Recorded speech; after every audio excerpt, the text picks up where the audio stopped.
Welcome to the new chapter. Do you ever wonder where your food comes from? That's what got us started on this adventure. In each episode, we asked experts to weigh in on the food topics that matter to you, from growers to producers to chefs. And I challenge John, Darren and you to learn more about your food and the stories behind it. From our hub on Vancouver Island in the beautiful Comox Valley, join us as we explore our edible valley.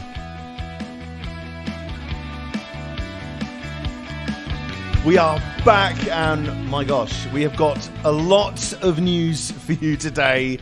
And we've got a lot of guests as well. We're in a new location. I'm really excited. We've got a lot going on today. So let's first of all introduce everyone around this table. First of all, my name is William Stringer. At the moment, that's my name. and yeah, I'm the producer to my left. I am chef and host Jonathan Frazier. I am Darren Howlett, co-host and entrepreneur, restaurateur. I don't know. I've got a lot of titles today. We're going to get into them. We've got some big news for you today. So now across the table. Well, good morning, good afternoon, and good night. My name is Sean Poole. I am an entrepreneur, a restaurateur, and just an enthusiast of life. And then over to my right. Hello. Good morning. I'm Ronald St. Pierre. I'm a chef here in the Comox Valley for many years, but exciting news coming up. So. And I'm Tricia St. Pierre. I've been in this, with my hubby now for 15 years. And really excited for more than a new chapter. I think it's another volume. I'd say so. So as you can tell, a lot has happened in our hiatus over the last few months. John, you're the man. You're the man to fill us in. You want to know what happened? Should we just jump in? Well, apparently we have bought a restaurant. Yeah. Boom! We've just blown this story right wide open. Yeah. Well, John and I, we've been working on this for months and months with Tricia and Ronald. And I don't know if anybody recalls, a few months ago, I stepped out of the podcast for the purpose of focusing my energies on getting this going, and bringing our new partners, Sean Poole and Aaron Kenny, into the fold, so to speak. Getting all the various parts and cogs and wheels meshed together so everybody was working for the same purpose, for the same end. And it's happened. So we're going back a few months now. Currently it's February. I'm probably thinking September, October.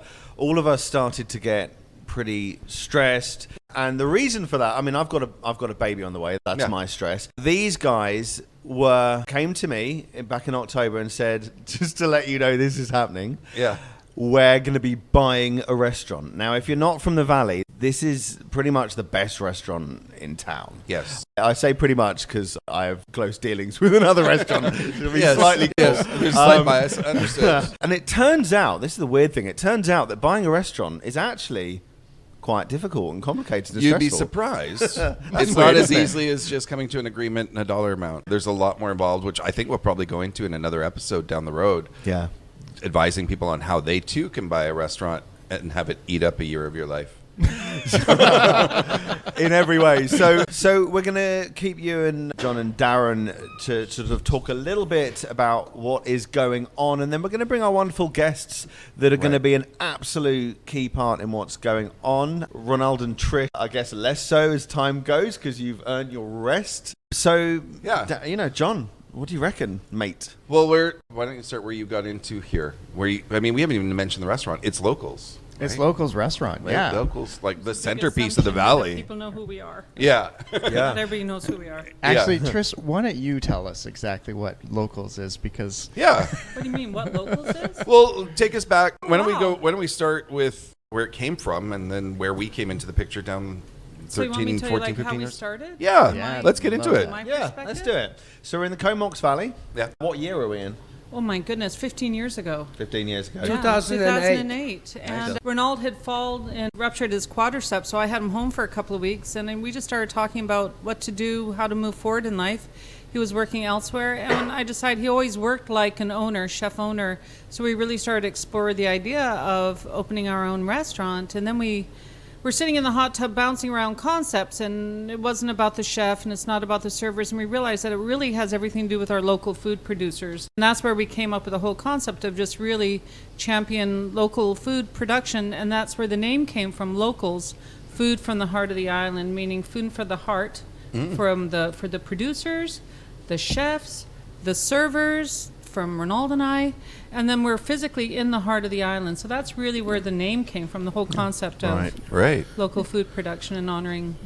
Yeah. Yeah, and the Our focus producers. was not only to use the local ingredient for the restaurant, but was really to close the gap between the producer and the consumer. Right. Okay, so because over the years, I've been in the Comox Valley for like 35 years, and the one thing at the time I did realize is that unless that the producer are sustainable in what they do and get the support of the community, they wouldn't necessarily continue producing. Right. So it was important that the local community get involved in knowing what are the local food resources we had at the time. Right. And still of today, right? Absolutely. The whole area seems, I've been here now since 2013 on and off, and the whole area seems like it's got an excellent food scene. As a valley, we are very contained around us. There's a lot of wilderness. So this valley really is pretty self-sustaining in many ways. Right. And I guess the restaurant reflected that. Yes, And and does, still also, does. you know, with the globalization of the food industry in the 80s, it kind of went almost where people forgot about shopping in their backyard. Yeah. And now it's obviously with the time, 40 years later, people are realizing that it's important to also shop in your backyard as much absolutely. as at the grocery store. And then quickly, what do you think people actually get in terms of the end product from that local product? From the local product, well, for one thing, the quality is incredible. Yeah. The nutrition is so much better. And also, it's the sense that you're supporting each other as a community, which is extremely important. Yeah. Right. Yeah. Yeah, absolutely. And your local economy. And I don't You know, mean to it's jump really- in here. Yes. I just wanted to say, this is Sean Poole speaking, by the way. I remember I had this one light bulb moment about 5 or 6 years ago where I was taking a lemon out of a bag that I had purchased at the grocery store, and I just had the little product tag number sticker on it, and it said South Africa. And I just looked down at this little lemon in my hand, and I thought about the journey that this one little piece of fruit has been on to go all the way around the globe just to end up, and my wife's going to chop it up and squeeze it on a salad or something. And I thought about the ship that had to send it here, and all the exhaust and emissions and fuel that ship took to burn to get me this lemon. And it just I actually took the sticker off and stuck it in a little hard to see spot, and I just kept it there as a reminder. So every once in a while I would just know maybe we don't have to reach out that far to get something delicious and healthy. For instance, right now, quite often, a lot of restaurants in town or around on the island will get, let's say it's lettuce, they're getting it from Mexico. So that's picked in Mexico, taken to a facility, then that's distributed to a distribution center, then that's packed on a truck, and it's brought up over across the border to go sit in another warehouse and invoiced, and then from there it comes to our restaurant or the restaurant. Or Jerry can just pick some lettuce out of his garden up at the farm that we were at a few months ago. You're talking about the last one of the last episodes? Jerry we did? Patterson picked some lettuce and drive it down to us 30 minutes away. Like, benefits of, buying local, shopping local is huge. Yeah. Just not even in the nutrient, not even in the anything. It's just they're getting the best possible product to work with in the kitchen. But now we're getting away from the restaurant. We are. Yes. No, But I don't know if you know this about me, but I go off on a tangent. Yeah, he's a tangent guy. We pull him. No, that is very interesting. And John, going back a little bit, what's your perspective on? I just love cooking the food that's around me, right? Like, it's just so much easier, and it's also so much, more delicious, right? Yeah. And the products are just so much more amazing. Some of them are, seasonal, and so there is times that you get better products, but that just makes more challenge for us to be able to take what is fresh at the time and really have fun with it, right? Absolutely. Yeah. Do you mind if I ask a Absolutely. question? So functionally, you were just telling me this yesterday. You guys decided that this is what you're going to do. You've set out, this is your plan. You're going to make this locally based restaurant. So then how did you found a location? Well, then originally we opened on a smaller location downtown Courtney, and we were there for the first 5 years. And we actually created a good business there, but the location was not ideal. Right. And short after we opened, we did realize that it was not going to be a long-term proposition, that we needed to find a better location. And at the time in the Comox Valley, there was not that many great waterfront available. Right. There was a couple other options that we looked at, but anyhow, to make the story short, and unfortunately, and I believe in 2011, the Old House restaurant closed, and this location stayed empty for over a year. And actually, I used to work back in the 90s for 8 years in this location as the chef. Yeah. And I never thought I would be back in this location, but things made that we end up making an agreement with the landlord at the time, Roberts, and decided that we would relocate locals at the Old House. So in 2012, we started the work of building a new kitchen, making an extension to house the new kitchen, and revamping the restaurant that needed lots of work into regiving the place the essence that it had been created back in 1974 by Mike McLaughlin, the sense of the Old House, the woodwork and all that. And so we restored the restaurant and tried to capture that essence. And I think that we actually were very successful Absolutely. at doing it, because even now, these days, we have customer coming back and say, oh, I haven't been here for 25 years and this place has not changed anything. It's been through many transformations. Like 8 changes. Yeah. But yeah, absolutely. And also the other thing is that with us doing the work at the time 10 years ago and revamping the restaurant, we were not only able to regive the essence of it, but also to make Old House, a whole building, to today's standard as far as efficiency. Because for us at Locals, we were level 3 of LEEF environmental for food service, and we actually were able to get level 3, which we were the first one here in British Columbia to achieve that. So that's leaders in environmentally accountable food service? Something like that. Something like that, yes. I could only get level 1 when I was at Blue Spruce. Yeah. Wow. Yeah. I was like, how did they do that? Like, oh, there's lots of things. So, with having to renovate and reopen Locals at the Old House, we were able to address that environmental sustainability aspect as well. Wow. Right. Okay, so going more to the present day, Sure. Darren and John enter you both into the situation. What year are we at around now? This is about 2 years ago, I would say, when they first started talking about it. Well, actually, the day we hired John, I told him he was going to buy Oh, this. That was 3 years ago. 3 years. Okay, And he said, 3 oh, I years don't ago. have the money. And I said, don't worry. Yeah. Nobody has money. You just have to learn how to do the job. Yeah, I think there was a couple things. I had to do your son's wedding. Like do the food for your son's right. wedding. That was the one thing. And then I was going to have to buy the restaurant. Right. And I would have this beautiful transition where I'd be working with Tiki. Yes. And, Tiki. And Love that guy. he'd be able to show me the ropes, and I'd get really comfortable. And then you guys went away on vacation, I believe it was. Yeah, to- and COVID happened. COVID happened, right? And then, so I came down, John, hey, I think it was John who said, hey, they're really struggling for bartenders right now. Do you mind stubbing in as a bartender once in a while? And I was like, yeah, I can probably do that. So I came down and I've known Trisha and Renaud since my childhood because I used to work in this restaurant when it was the Old House.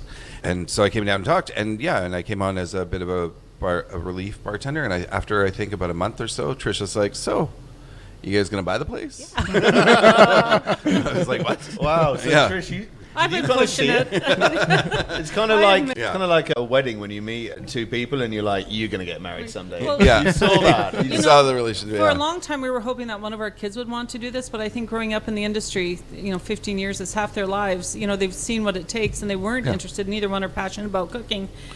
But then Renaud has known Jonathan since the early 90s. It's like this is, and these are all local people. And I've known Sean's wife, Erin, and her mom, and I mean, the connections are incredible. So this is like family, but better because they don't bring it home at night. We'll be home without it, but we're very excited because it feels like one of our kids is buying the restaurant. Oh, thanks. Wow. Yeah. Talk about meant to be. Yeah, it Meant to definitely be. does. It definitely does for me. It's the then place we- that got me really into food in the beginning.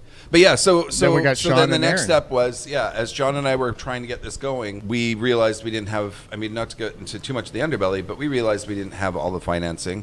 Trish and Reynolds were willing to be very creative and very generous in how to get this to happen. We thought we were satisfying a few government programs to get where we needed to be.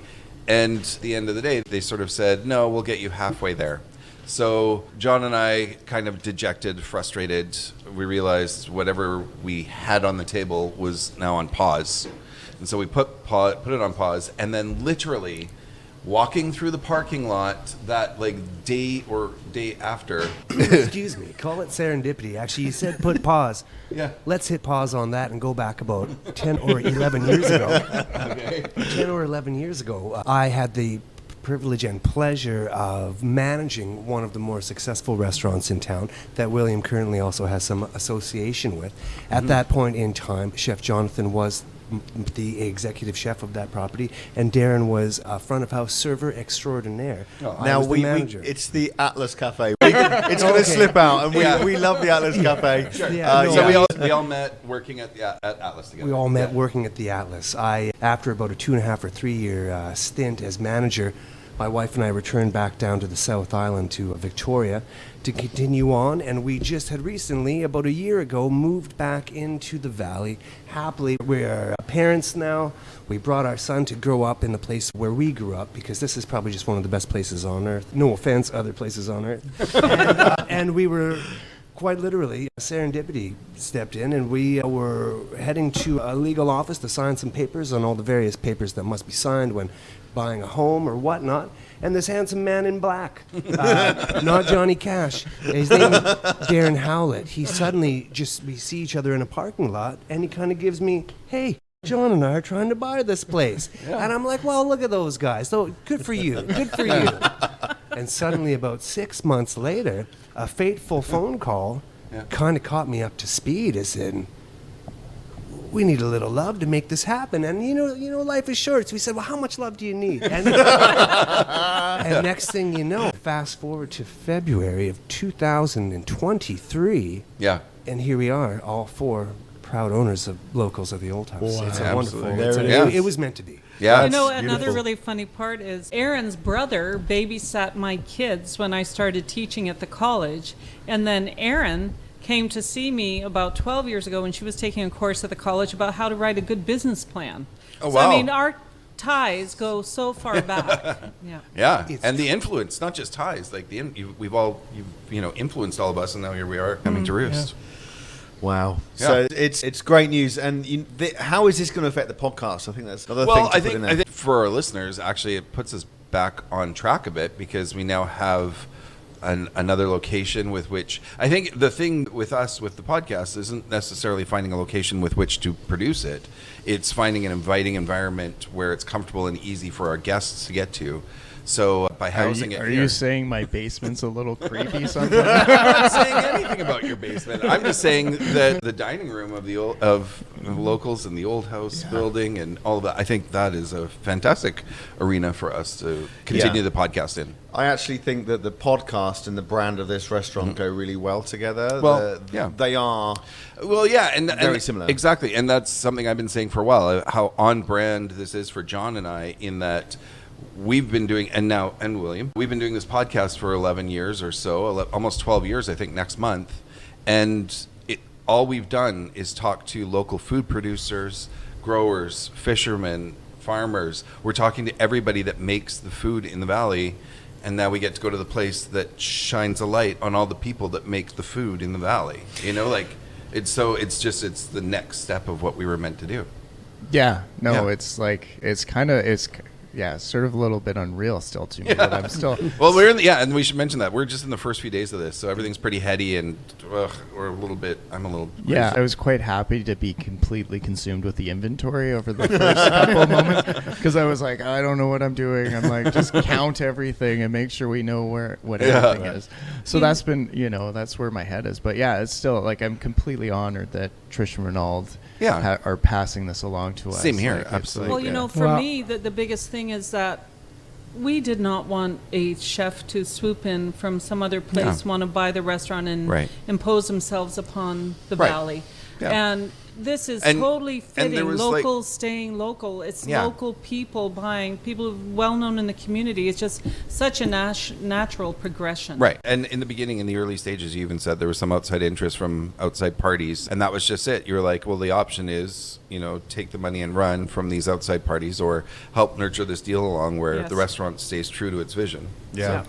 I mean, if Ramsay's Kitchen Nightmares has taught us anything, it is that you need to have a solid team of local people that know what they're doing and that they know the pulse of the community, because then they can run with that as opposed to something that has no connection at all. Absolutely. So I'm just going to ask the question, is this now, I'm just going to ask the question that the audience may be thinking, is this now the Locals podcast? I don't know. I think this is still the Edible Valley podcast. Yeah, it's still the Edible Valley. We're not above talking to what are now, I guess, competitors. We still want to know what's going on in the valley. Oh, I totally want to talk shop. Yeah. So I guess if it was locals, we wouldn't be talking to, say, Sandra and Trent and what have you. But we still want to talk to those people about Absolutely. Can I pipe in here? One of the greatest reasons that the Comox Valley is such a great place to live and work in is the restaurants don't work competitively. Yeah. We work collaboratively. If somebody needs a case of whatever, what we borrow, we share. If I get a great resume and I don't have a position, I'll send it over to Sandra or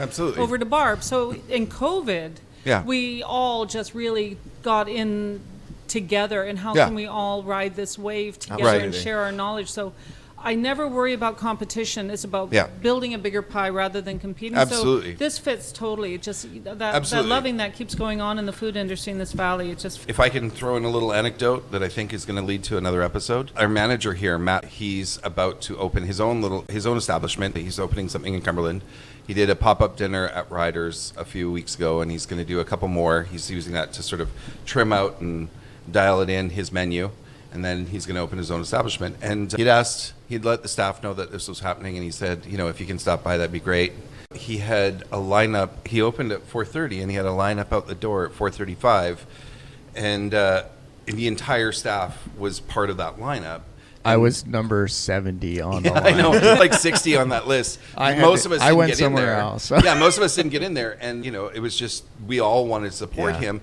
And none of us were bitter, and we were talking about it after, and they said, oh, that's so, somebody mentioned they thought it was odd that we were there being so supportive of another restaurant starting up, and we were like, well, a rising tide raises all boats. So the more we support each other as a community of restaurants, the more people will recognize that and want to be part of that and come dine in this community of restaurants, truly, Anyways, I believe that Matt and his journey and his little successes as they happen, I'm sure we'll be covering that on future episodes of the podcast. I mean, another quick example of that is the Atlas Cafe actually had a fire a few months ago. It could have turned into a very big fire had it not been for a burst water pipe.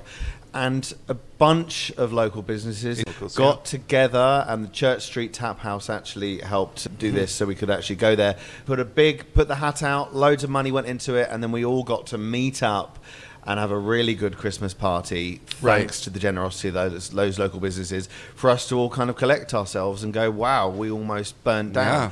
And that is just such a classic example. Absolutely. The generosity of businesses all across the valley to help this other business out that had some misfortune. So as you say, very rightly, a rising tide raises all boats, and this is, it's weird because they are competition and they're not competition. I think in the valley, primarily everyone works together, and they just to raise the size of the pot, so to speak. Absolutely. I was just actually going to comment on Trisha's turn of phrase there. She said they're not competing for the limited slices, but just making a bigger pie. And then Darren swooped in and doubled down with his rising tide lifts all boats.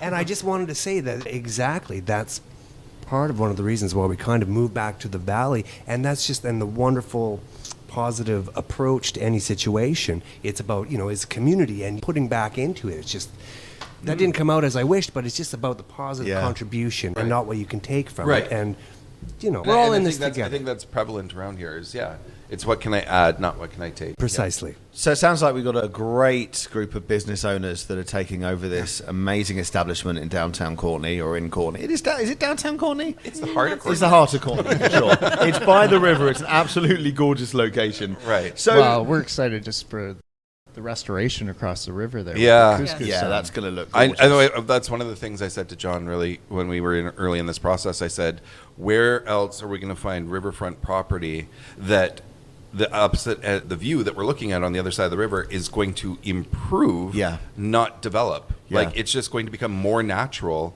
not turned into other businesses to look into, So they're actually returning an area across the water in front of us to nature, which is a whole big project, and we could do a podcast on that itself. But it is going to improve the view. We did. Actually, we did a we did a. Oh, we did? Before you. It was Yeah, before it's you. Oh, okay. I was thinking really bad. We had Ned Bell on here. So. Okay. So I want to ask you three, what can we expect right away if we go, say, a month away in here in locals? Gutted. What can we expect? Gutted. Everything's changed tomorrow. No. Deep fryers. Yeah, when's the deep fry? Absolutely nothing. Absolutely nothing. The menu isn't changed. The staff isn't changing. Nothing's changing.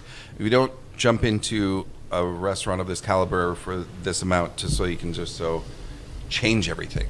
Right? We're very happy with what it is. We're just going to, polish this. The word is we're going to grow. Yeah. I think we're going to grow. Yeah, exactly. It's adding a little extra water to a few things to watch That's it it. grow. So amazing. Well, We're gonna there's add more to it. than water needed. Ronald and I have been at this for a while, and I think, we're a little tired, getting long in the tooth, and it's just so much fun to come in here now and see the level of energy with you folks, not with the intention of changing things, but how can we make it better, and just all the spit and polish is really exciting, but the energy that you all bring to this, it just makes my heart happy. This is better than I ever could have imagined. Oh, that's great. Thank you. I don't wish to talk about ninjas. My wife tells me not to talk about ninjas. But I always thought a ninja was somebody that could do everything. And then I realized why ninjas are so successful is because they each have somebody with their own strengths. Darren's the nunchuck guy. John, he's pretty good with the katana blade. I'm the throwing star guy. Are you saying we're the Teenage Mutant Ninja Turtles? Well, not necessarily, but I'm just saying you don't want to have four people that all have the same strength, because then it'll be a one-note song. But if you have each of us that balance each other out and complement each other, it's a full, well-rounded wheel. It was a match made in heaven, as they say. That wheel will turn smoothly. Yeah, but all the four of us have very strong areas of expertise that we excel at, and all four of those complement each other in what we're trying to do here. And I think that I'm very excited by it, because every time you think, oh my God, I don't know how to do that, we're like, oh, wait a minute, that's in that person's wheelhouse. That's something that they excel at. They can handle that, and then I can pick up something else. And I'm living proof of how far you can make it in life just by being enthusiastic. I like it. I think actually, Sean, we need to get you on the podcast quite a lot more. Probably, yeah, absolutely. But yeah, I've got competition for the funny guy. So I'm curious because Trisha and Ronald just, as we're wrapping up here, they just got back from Mexico just to come and put a bow on everything, because everything's wrapping up. We're just getting the final everything done. So what's next for you two? What do you do now? Well, our week in Mexico is our son got married. We're Congratulations, renovating a by the house. way. Yeah, renovating a house next door, and we're down on a beach in Mexico selling a business. Felt a little bit like a drug deal. The money's in the bank. And you know what? I didn't allow myself the opportunity to fantasize because I didn't want to count my chickens before they hatch. I get you, absolutely. And so, we're just really concentrating right now on helping you guys as much as possible. And then we'll peel away as needed and step up as needed. But, we want to move more, get out more. But I don't know. I don't know. I've always had responsible positions. I'm looking forward to retirement. Perfect. music. Yeah. Wonderful. What's that noise we can hear, John? Oh, they've just put on the music because the restaurant right. is getting ready to open. You know so what? it's nice restaurant. ambiance in the background. It's not. a nice outro here. We've got a little music to play us Yeah, out. it's beautiful. We need to have you two walking off into the sunset. But no, you're going to stay close. We want to have you on the podcast in future. Ronald. So, yeah, what I'm going to add to that is, like I've worked really hard all my life and long hour in many situations. And so there's a list of things that we have always said, we're going to do that when we retire. We're going to do this when we retire. So it's going to be time for us to start to, relook at the list and start to plan. Well, that's great. Like Trish said, we haven't really had the opportunity yet to do too much planning, but it's going to be in the works. And Are you going to be a bit like Mum and Dad when you come but into the restaurant? definitely, people are I am asking, like are you Mum and Dad. moving to Victoria? Well, we're not going anywhere. Good. This is the place to be in the Comox Valley. So, Perfect. no, we're definitely not going anywhere. We're just going to be There's enjoying. so many hopefully. people we owe dinner invitations to. Yeah. Right. So serious. I'm excited about Christmas Eve and Your social calendar. and having Yeah. just connecting more with the people in our lives. Yeah.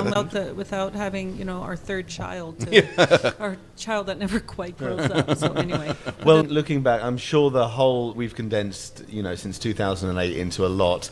I'm sure there were some incredibly stressful times, #COVID, just to say the least. I'm sure you had some amazing times, some ups and downs, and you can really look back. It is in amazing hands. It's being loved and tended for, and you can be around for that. You can see it grow and know that you started that, and you can enjoy your rest. And that's sometimes a difficult thing to do, but enjoy it because you've earned it. Yeah. No, I'm Absolutely. very excited to have this group of young professionals that taking over the business because they have what it takes to take it to the next level. So I'm very confident about their ability. And Thank you It for feels the. Have you really guys good. totaled up your numbers of years of experience in the industry? No. I've never been a big believer in that for some reason. Then just like, we have 700 years of experience. I'm like, well, that just means you have 4 old dudes and 6 apprentices. And so I don't necessarily understand with the math on that, but that's just my point of Well, view. as so many people head into the restaurant industry with no experience, and it's Oh, the yeah. number one reason it's Yeah. a failing industry. But just with this team, the knowledge base, the Yeah. experience, the education. We're probably John- looking John at about started- 65 years, maybe. John started in restaurants in his teens in I the was kitchen. 15 when I Yeah. started at Yeah. the Kingfisher Inn. Yeah. Jumped the fence to climb over there to wash dishes and. Grandparents owned a restaurant, and my entire family worked there, so I had no option. Wait, I did you own a bar? I had no option. I grew up in a restaurant, and it forever took hold of my destiny. I knew I would always be in restaurants.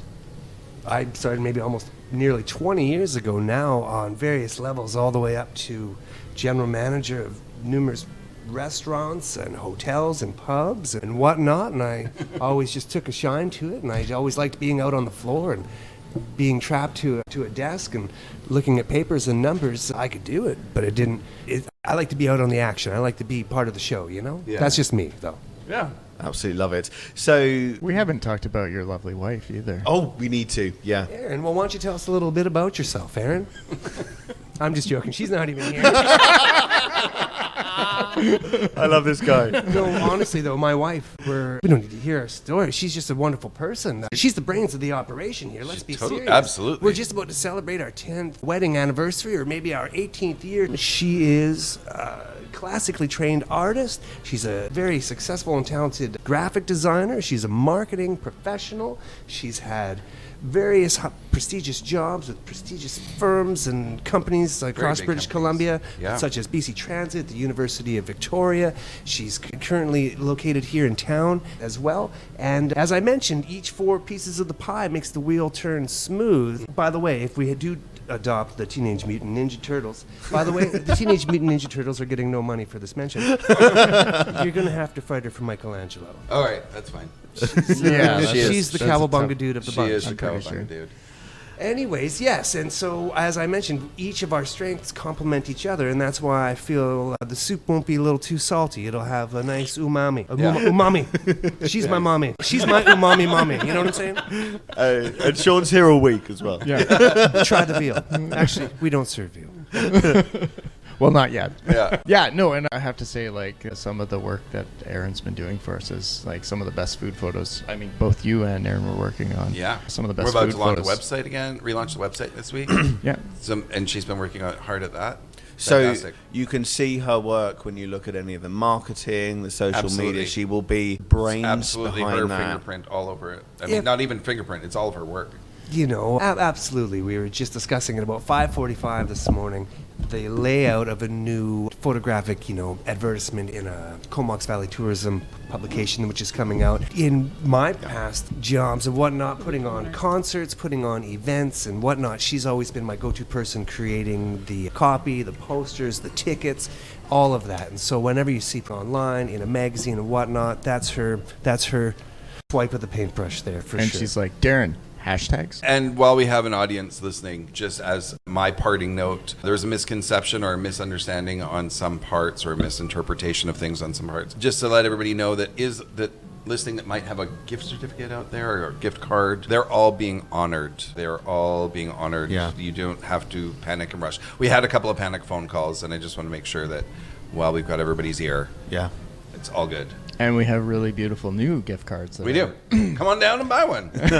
So, and quickly touch on the podcast. So it is going to remain the Edible Valley podcast. Absolutely. We are neutral. We want to be really a resource for other local areas of the food scene here in the Comox Absolutely. Valley We and want beyond. to keep doing what we're doing with the podcast. Yeah. For sure. Well, I'm super excited because I know we've got a whole bunch of people. We want to revisit a bunch of old guests that we've had on. I know there's a certain pizzeria in town that's hitting a 10-year mark that I'd love to chat Jason with them. from Gorilla, he's like, you guys interviewed me 10 years ago. Do you want to talk about what I've done in the last 10 years? And we're like, that's a fantastic episode. Why don't we get you back here?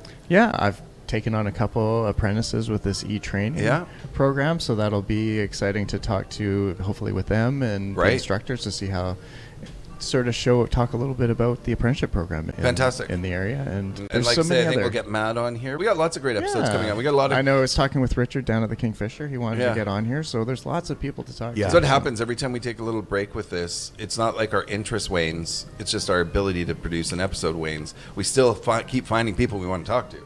Well, yeah, we've actually jumped back on this. It's not like all the work's done. The work is actually only going to get more. For me, 7 weeks away from the baby and embarking on a few new business things now for me. And, for you guys in the restaurant, the only people it's going to get somewhat easier for is to my right. That's wonderful. So you're going to get regular episodes because we've decided to, despite how busy we are, we need to document what amazing is going on at the moment. So we are going to be going strong for 2023. We're so excited. And Sean, honestly, mate, you don't realise it, but you just volunteered yourself onto the show for many episodes to come. Well, I am a father of a young, high-energy child, a co-owner of a very successful restaurant, so I have nothing but time, sir. Yes. Time-rich man. I have more words than I do time, so I'll be happy to lend some to you. And so, John, any final words before we... I'm just super excited to be this new chapter opening up and just to see the volumes that we get out of it.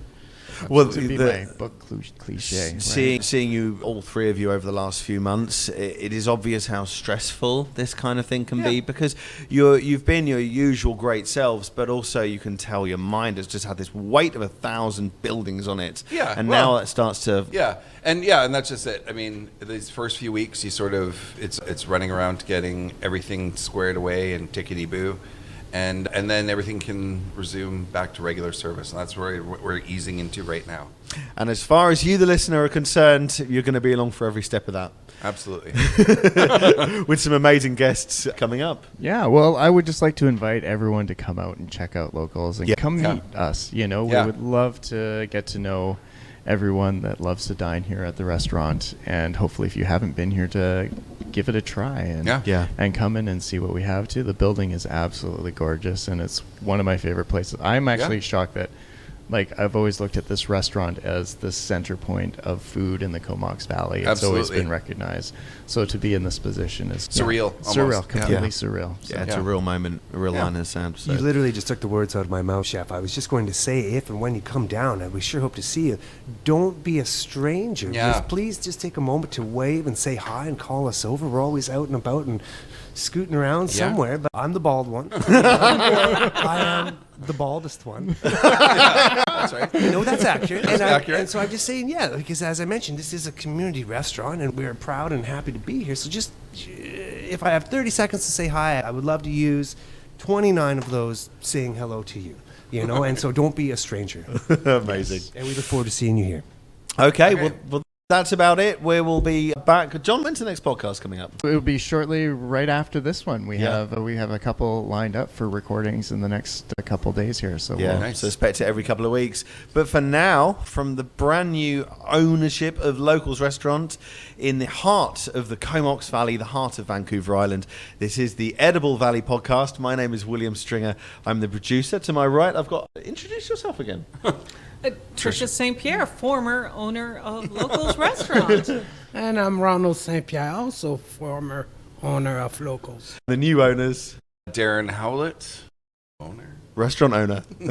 My name is Sean Poole, and on behalf of my lovely and talented wife, Erin Kenny.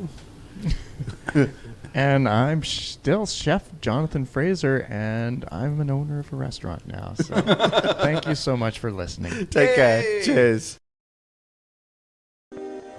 And that wraps up another episode of the Edible Valley podcast. Thanks for tuning in, and a special thanks goes to the local businesses that help support our podcast. They make it possible for us to showcase your local food community. We'd love you to follow us on your preferred social media at Edible Valley, where you can check out our blog, find recipes and tips, behind the scenes, and of course keep a lookout for where we are going to turn up next in your Edible Valley.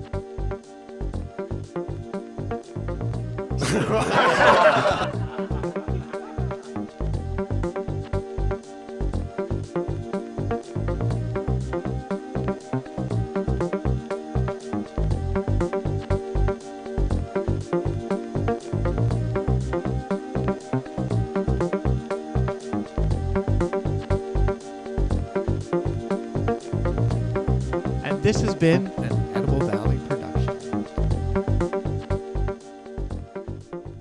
Yeah. Beep, beep, beep, beep, beep, beep, beep, beep. Okay. Ready again?